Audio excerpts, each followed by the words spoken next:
The great silver dome of the Galactic Council shimmered under artificial lights as hundreds of alien beings filled the massive chamber. Oh. Representatives from across the galaxy had gathered for what many believed would be their final emergency session. The air recyclers worked overtime to handle the mix of different atmospheric needs, creating a constant low hum that seemed to match the nervous energy in the room. Ambassador Velthara of the Cleath Confederation stood at the central speaking platform, her 6 legs trembling with exhaustion. Her once bright blue carapace had turned a dull gray, and the clicking sound she made when nervous had become almost constant. Behind her, holographic displays showed the devastating truth that had brought them all here. 17 worlds. Gone. Completely consumed, the images shifted from one dead system to another. Where thriving planets once orbited their stars, only empty space remained. The Devourers had taken everything, the planets, the moons, even the asteroids. They left nothing but darkness behind. Honored representatives, Velthara began, her voice translator struggling to convey the desperation in her words. We have tried everything. Our greatest scientists, our most advanced weapons, our most skilled generals, nothing has stopped them. She gestured to the displays with one of her 4 arms. The Devourers appeared 3 years ago at the edge of our territory.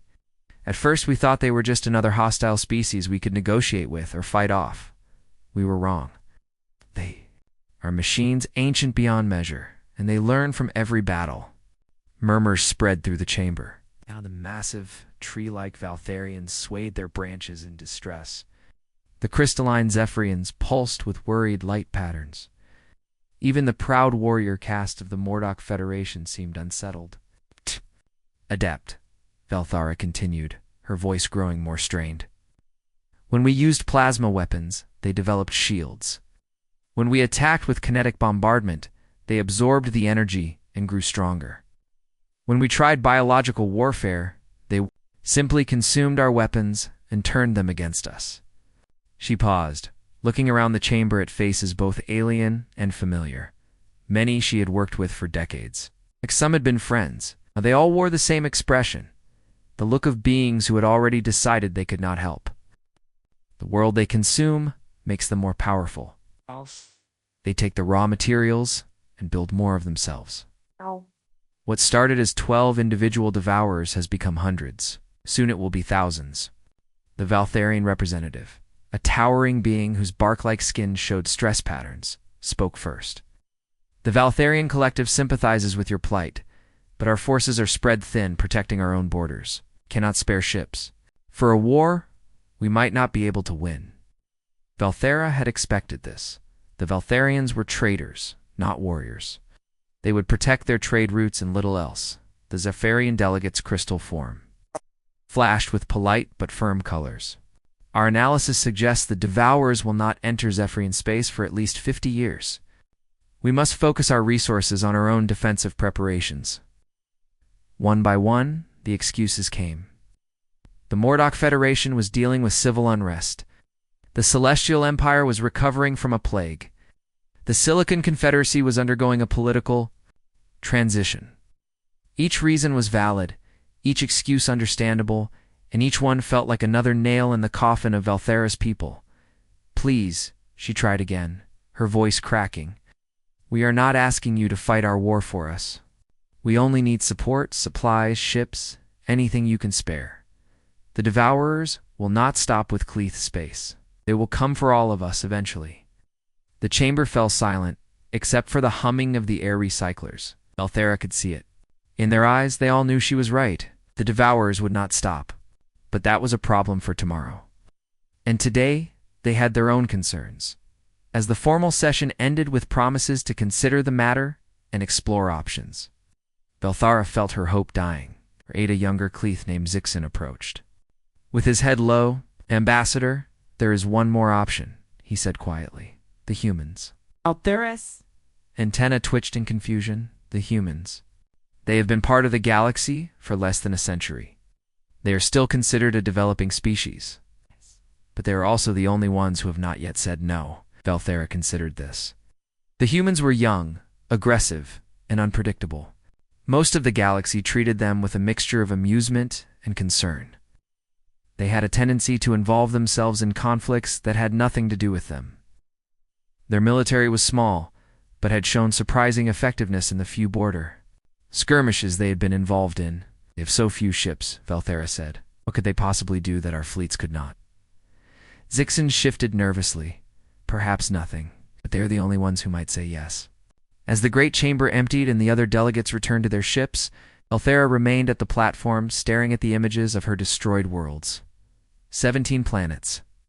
Billions of lives. Her people scattered across refugee camps and systems that did not want them.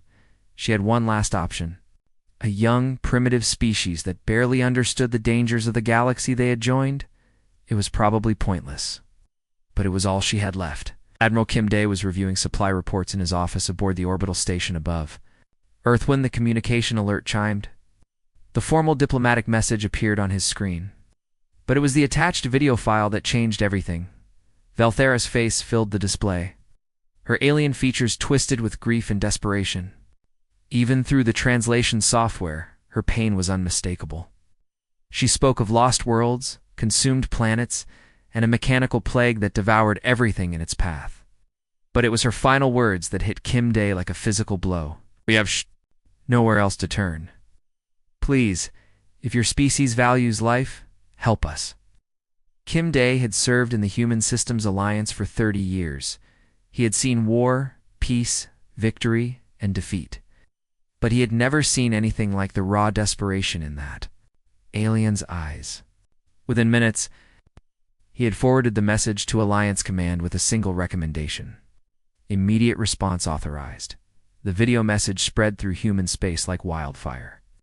News networks picked it up first, broadcasting the aliens' plea across every colony and station. Social media exploded with discussion. Within hours, the message had been translated into dozens of languages and shared billions of times. Captain Parkman was eating lunch in the officers' mess on the battleship. Soul, when every screen in the room suddenly switched to the same broadcast. The mess hall fell silent as hundreds of crew members watched Valthera's desperate plea. When it ended, the silence stretched for long moments. Then someone stood up, then another.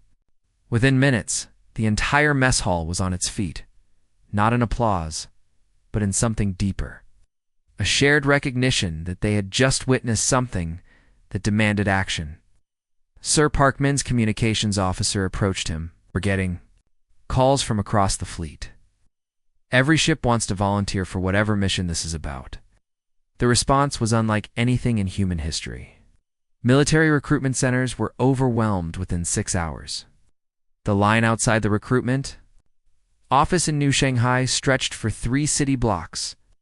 In the Mars colonies, people were abandoning their jobs to enlist. Even civilian ship captains were offering their vessels for military conversion. Dr. Lee Hanna was in her laboratory on Titan Station when she received the emergency call. As one of humanity's leading experts on alien technology, she was needed immediately for something called Project Lifeline. When she arrived at Alliance Command, she found organized chaos. Dr. Lee Admiral Kim Day greeted her. How quickly can we adapt our weapon systems to fight an unknown mechanical enemy? Lee Hanna looked at the tactical displays showing the Devourer's capabilities. They were unlike anything humanity had ever encountered.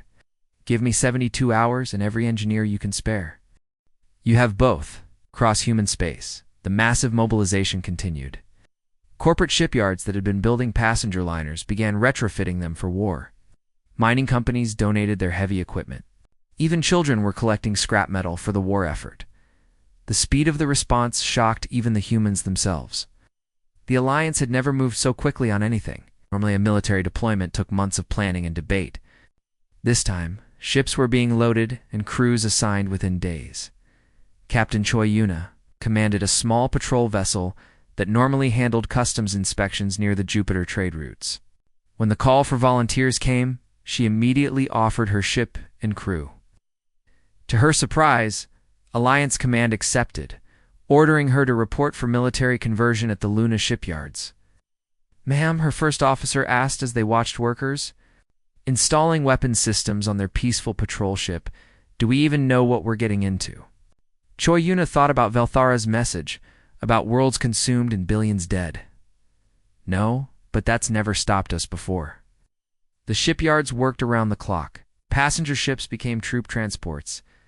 Cargo haulers became supply vessels. Even luxury yachts were fitted with weapons and pressed into service. It was chaotic, improvised, completely mad by any military standard, and it worked.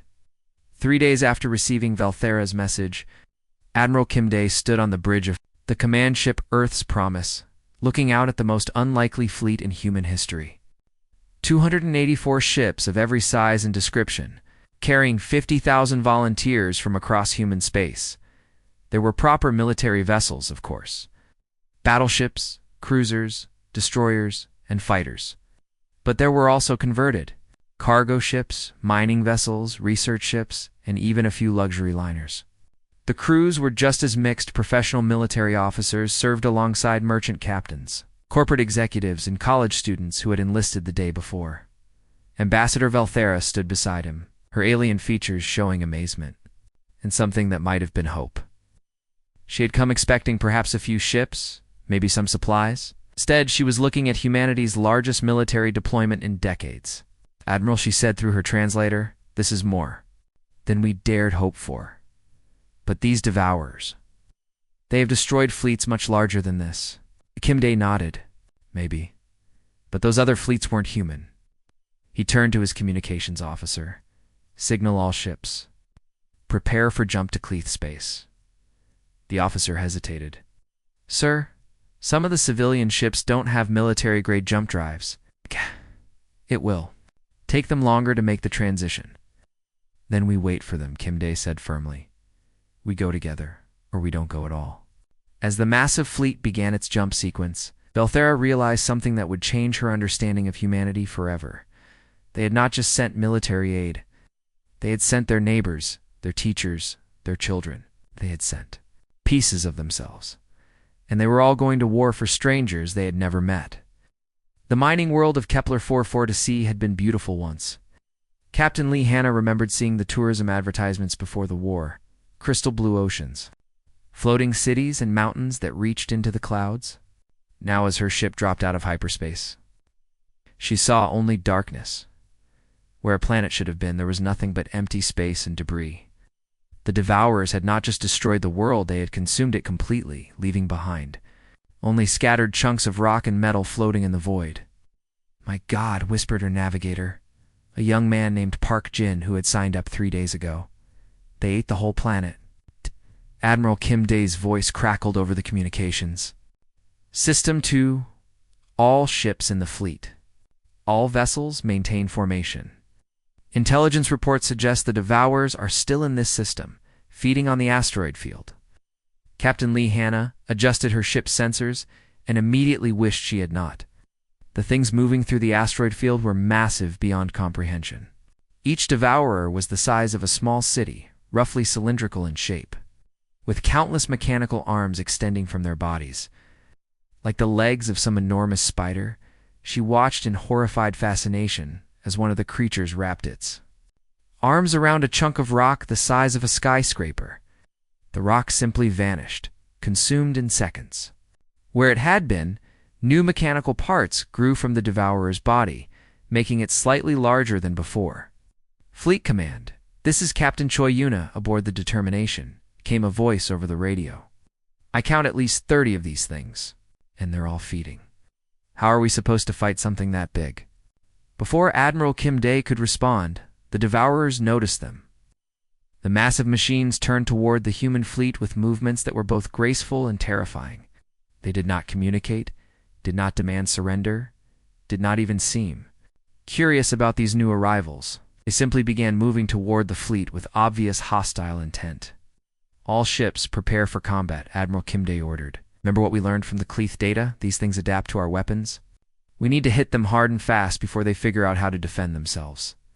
The first exchange of fire was devastating for both sides. Human plasma cannons and missile barrages struck the lead Devourer, tearing great holes in its metallic hide. For a moment, it seemed like the attack had worked.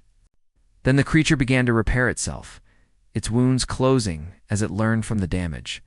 But the humans had learned something too. The Devourers were not invincible. They could be hurt, at least temporarily. Captain Parkman watched from the bridge of his destroyer as the battle unfolded around him. The larger human ships were trading fire with the Devourers at long range. But it was clear that conventional tactics were not working. Every time they damaged one of the creatures, it adapted and became harder to hurt. "Sir," his tactical officer reported, "the Devourers are beginning to coordinate their defenses. They're sharing information with each other somehow." Parkman had served in 3 border wars and considered himself an experienced combat officer, but nothing had prepared him for this. These were not enemy soldiers or even hostile aliens. They were something else entirely, something that treated war like a learning exercise. That was when Captain Lee Hanna did something that would be remembered in military history books for centuries to come. Instead of continuing the long-range bombardment that was proving ineffective, she ordered her converted freighter to charge directly at the nearest devourer. "Captain, what are you doing?" Admiral Kim Dae's voice crackled over the radio. "Something crazy," Lee Hanna replied. "If these things learn from our attacks, then we need to do something they can't learn from." Her ship, the Determination, was not built for combat. It was a simple cargo hauler that had been hastily fitted with weapons and armor. But it had one advantage. It was big enough to carry a lot of explosives. As the Determination approached, the Devourer, the massive creature's defensive systems, came online. Energy beams lashed out, but Lee Hanna's ship was too close and moving too fast. She aimed for what looked like a feeding port, a massive opening in the creature's side where it drew in raw materials. "All crew abandon ship," she ordered over the intercom. "This is going to hurt." But her crew did not abandon ship. Instead, they strapped on emergency suits and armed themselves with whatever weapons they could find. If their captain was going to ram a giant alien machine, they were going with her. The Determination plunged into the Devourer's feeding port like a sword thrust into a wound. The ship's hull scraped against mechanical structures as it drove deeper into the creature's interior. Emergency lights flickered and alarms blared, but the ship kept moving forward. Lee Hanna and her crew found themselves inside a nightmare of grinding gears, flowing liquids, and mechanical processes beyond human understanding. The Devourer's internal systems were trying to break down their ship and consume it. But the humans had brought their own surprise. "Set the charges," Lee Hanna ordered. "We're going to give this thing the worst case of indigestion it's ever had."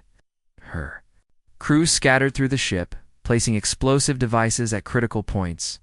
They had only minutes before the Devourer's internal systems would dissolve their ship completely. The explosion, when it came, lit up the entire asteroid field. The Devourer convulsed like a living thing, its mechanical arms flailing wildly. Then, impossibly, it began to shut down. The massive creature went dark and began to drift, lifeless in space. The human fleet watched in stunned silence. Then Captain Parkman's voice came over the radio. "Did they just kill one of those things by flying into it?"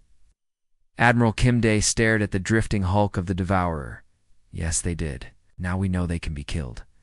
The battle was far from over, but something had changed. The humans had drawn first blood against an enemy that had consumed 17 worlds.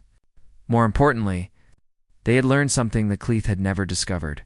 Sometimes the best strategy was the one that made no sense at all. 2 years had passed since the first battle, and the war against the Devourers had become something no one could have predicted. What started as a desperate rescue mission had turned into the largest military campaign in human history. Dr. Choi Yuna stood in her makeshift laboratory aboard the research vessel Discovery, surrounded by pieces of destroyed Devourer technology and data screens filled with information that made her head hurt. She had been a simple xenobiologist before the war, studying alien plant life on distant worlds. Now she was humanity's leading expert on mechanical entities that consumed planets. The irony was not lost on her, but there was no time to appreciate it. The Devourers were learning faster than ever, and humanity was running out of tricks. Her assistant Park Jimin called from across the lab. "We're getting reports from the front lines. The Devourers have adapted to the ramming attacks. They're sealing their feeding ports when our ships approach. Choi Yuna nodded grimly. She had expected this. The Devourers learned from every encounter, storing the information and sharing it with their entire network. What worked once rarely worked twice. Humanity had tried everything: kinetic weapons, energy beams, biological agents, even nuclear weapons. Each time, the mechanical creatures adapted and became stronger. The war had spread across 12 star systems now. Wherever the Devourers went, they consumed everything: planets, moons, asteroids, even the occasional unlucky spaceship. Consumed world made them more numerous and more dangerous. The human fleet had grown too, but not fast enough. They were fighting a losing battle against an enemy that became smarter with every defeat. Captain Lihanna had survived her ramming attack on the first Devourer, though her ship had been completely destroyed. Now she commanded a new vessel, the Defiance, and was leading increasingly desperate attacks against the mechanical swarm. She stood on her bridge, watching another failed assault on a Devourer feeding site, not even bothering to defend themselves anymore, her tactical officer reported. They just absorb our attacks and keep feeding. Lihanna gritted her teeth. The Devourers had learned to ignore most human weapons. Their hulls had become so advanced that plasma cannons barely scratched them. They had developed shields that turned kinetic attacks into useful energy. They even seemed to enjoy being shot at, as if each attack gave them new ideas for improvement. Admiral Kim wants to speak with you, her communications officer announced. Admiral Kim Day appeared on the main screen, looking older than his years. The stress of the war had aged him visibly, and Lihanna could see the weight of command in his eyes. Captain, we need to try something different, he said without preamble. Dr. Choi has a theory, but it requires a coordinated attack unlike anything we've attempted before. Back in her laboratory, Dr. Choi Yune was explaining her discovery to a room full of military officers via holographic conference. The theory was simple, but the implications were staggering. The Devourers don't just consume matter, she began, pointing to a complex diagram on the wall. They consume information. Every attack we make, every strategy we use, every tactic we employ, they record it all and learn from it. That's why they keep getting stronger. Captain Parkman leaned forward in his chair. So how do we fight something that learns from everything we do? Choi Yuna smiled, though there was no humor in it. We give them too much to learn. We overwhelm their processing systems with so much random, contradictory information that they can't make sense of any of it. The plan she outlined was insane by any military standard. Instead of coordinated attacks with clear objectives, she wanted the human fleet to execute completely random maneuvers. Ships would attack and retreat for no tactical reason. They would fire weapons at empty space, change course without warning, and generally behave like they had no idea what they were doing. You want us to fight like amateurs? Admiral Kim Day asked. I want you to fight like chaos, Choi Yuna replied. The Devourers expect logical behavior. They're prepared for strategy, tactics, and rational decision-making.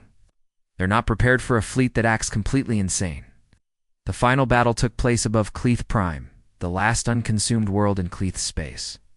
400 human ships faced off against 63 Devourers in what would become known as the Chaos Protocol engagement. Captain Lihanna watched her tactical display with a mixture of amazement and terror as friendly ships began executing the most illogical battle plan in military history. The destroyer Sol suddenly broke formation and began firing at nothing. The cruiser Busan started spinning in circles while launching all its missiles at random targets. The converted freighter Hope began ramming asteroids for no apparent reason. 2. Any outside observer, it looked like the human fleet had gone completely insane. Ships were colliding with each other, firing in all directions, and generally behaving like they had never seen combat before. It was chaos, pure and simple. And it was working. The Devourers, faced with this storm of meaningless information, began to behave strangely. Their usual coordinated movements became erratic. Some began attacking each other. Others simply stopped moving entirely, as if their processing systems had overloaded. They're shutting down their learning protocols, Dr. Choi Yuna announced. From the research vessel, the random inputs are causing cascade failures in their information networks. Wow. For the first time in 2 years, the Devourers were vulnerable. Their adaptive defenses were offline. Their coordination was broken. They were acting like simple machines instead of intelligent entities. Admiral Kim Dae seized the moment. All ships, concentrate fire on the largest Devourer. Conventional. Weapons, maximum power. The combined firepower of 400 ships struck the lead Devourer simultaneously. Without its adaptive defenses, the ancient machine crumbled under the assault. One by one, the other Devourers followed, their mechanical forms breaking apart under sustained bombardment. When the last Devourer fell silent, the human fleet found itself alone among the wreckage of an enemy that had consumed 17 worlds. They had won, but the victory felt hollow. The cost had been enormous, and the galaxy would never be the same. 6 months after the last Devourer fell silent, the great dome of the Galactic Council gleamed with celebration banners from a dozen different worlds. The same chamber where Ambassador Valthera had once begged for help now hosted the largest gathering in galactic history. Representatives from every major species had come to witness. Humanity received the highest honors their civilizations could bestow. Admiral Kim Dae stood at the central platform. He looked nothing like the confident military leader who had assembled the relief fleet 2.5 years ago. His hair had gone completely gray, and his left arm hung in a support brace from an injury sustained during the final battle. Behind him stood the surviving captains of the human fleet, each bearing their own scars from the war. Captain Lee Hanna wore a patch over her left eye, lost when her ship's bridge was breached during the assault on the Devourer feeding stations. Captain Parkman walked with a slight limp from the time his destroyer had been crushed between 2 dying Devourers. Dr. Choi Yuna's hands shook constantly now, side effect from exposure to Devourer technology during her research. They were heroes. But they looked like what they truly were, survivors of a war that had cost humanity more than anyone wanted to count. The Cleath Confederation representative stepped forward first. Valthera had been promoted to High Ambassador after the war, and her carapace now bore golden markings of the highest honor her people could grant. Admiral Kim Dae, she began, her voice translator perfectly conveying the emotion in her words. The Cleath people offer you the eternal debt, a bond that makes our worlds forever yours. We propose to cede the 3 richest systems in our territory to humanity as payment for our survival. The chamber filled with appreciative sounds from the assembled delegates. 3 star systems was an enormous gift, containing planets worth trillions of credits in resources and trade value. Admiral Kim Dae listened politely, then shook his head. Thank you, Ambassador, but we cannot accept. A confused silence fell over the chamber. Valthera's translator made uncertain clicking sounds as if it could not process what it had heard. The Valtherian representative, a towering tree-like being, whose bark gleamed with ceremonial metals, spoke next. The Valtherian Collective offers exclusive trade partnerships with humanity. Our merchant fleets will carry human goods to every corner of the galaxy, ensuring prosperity for your colonies for generations. Again, Admiral Kim Dae declined with quiet courtesy. One by one, the great powers of the galaxy offered their gifts. The Zephyrians proposed technological exchanges that would advance human science by centuries. The Mordok Federation offered military alliances that would make humanity one of the galaxy's dominant powers. The Silicon Confederacy presented mining rights to asteroid fields worth more than Earth's entire economy. Each offer was politely refused. The delegates grew increasingly confused and frustrated. Some whispered among themselves, wondering if humanity was holding out for better offers. Others suggested that humans might not understand the true value of what was being offered. Finally, the ancient Celestial Empire's representative rose to speak. The Empire was older than most species' recorded history, and their ambassador was a being of such advanced age that few remembered what their original species had looked like. Young humans, the ambassador said in a voice like distant thunder. We have offered you wealth, power, territory, and knowledge. What is it that your species desires in return for your service to the galaxy? Admiral Kim Dae looked around the chamber at faces both alien and familiar. Many of these beings he had fought alongside during the war. Others had joined the effort only after it became clear that humanity would win. All of them seemed to be waiting for him to name his price. "We don't want payment," he said simply. "That's not why we came." The silence that followed was so complete that the hum of the air recyclers seemed loud. Velthara's translator made no sound at all, as if the device had broken trying to process such an impossible concept. "I don't understand," Velthara said finally. "You've traveled across the galaxy. You've lost thousands of ships and tens of thousands of lives. You fought a war that was not yours against an enemy that threatened you only indirectly. Why would you do this for nothing?" Admiral Kim-Day thought about how to explain something that seemed obvious to him, but apparently made no sense to anyone else in the chamber. He thought about the video message that had started it all, about Velthara's desperate plea for help. He thought about the volunteers who had lined up for days to join a war they did not understand, and about the crews who had flown their ships into certain death to save worlds they had never seen. "Because you asked," he said finally. "Because you needed help, and we could provide it. That's what people do. They help each other." Captain Lee Hanna stepped forward. "On our world, there's an old saying, 'A neighbor in need is a neighbor indeed.' You were our neighbors. And you were in need." Dr. Choi Yuna nodded. "The Devourers would have reached human space eventually. By helping you, we were also helping ourselves. But even if they hadn't, we still would have come." The Celestial Empire's ambassador leaned forward, his ancient features showing something that might have been wonder. "Your species fights wars for strangers and asks for nothing in return." "We don't think of you as strangers," Admiral Kim-Day replied. "We're all part of the same galaxy. When one of us is threatened, all of us are threatened. When one of us suffers, all of us suffer." As the human delegation prepared to leave the chamber, Velthara realized something that would change her understanding of the galaxy forever. They had not encountered just another military power or potential ally. They had found something far more dangerous and far more valuable than any weapon or technology. They had found a species that meant it when they offered to help.